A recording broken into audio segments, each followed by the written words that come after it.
Oh, Mr. Raskin. Thank you, Mr. Chairman.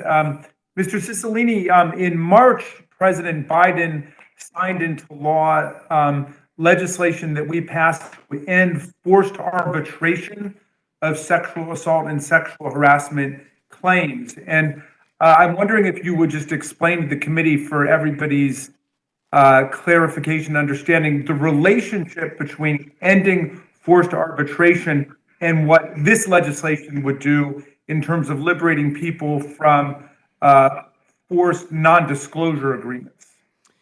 Yes, thank you for the question. So the legislation we passed already prevented provisions that required people to endure arbitration and give up their right to litigate claims. And so lots and lots of people were signing documents that waived the right to redress a grievance without even knowing it and be forced into this private proceeding, which is expensive, where the rules of evidence don't apply, and very often people cannot avail themselves of any justice in that system.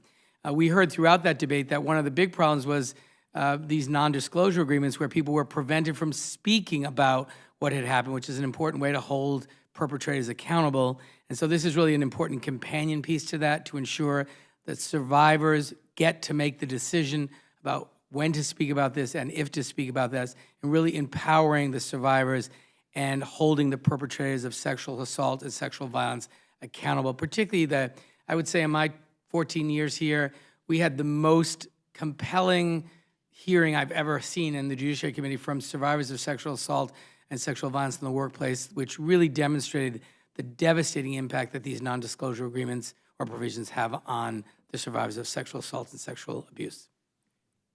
Well, one of the things I remember from that hearing that you just mentioned, Mr. Cicilline, was discussion of the fact that that Hollywood producer Harvey Weinstein built into all of his contracts a non-disclosure agreement provision.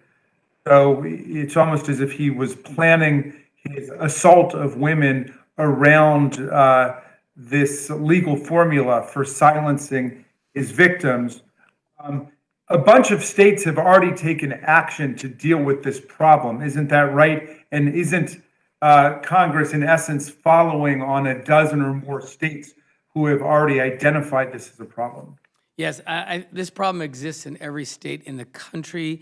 There have been a dozen or so states that have taken some action, but it means that in a majority of states in this country, there is no protection against this pernicious practice of silencing survivors of sexual assault and sexual violence.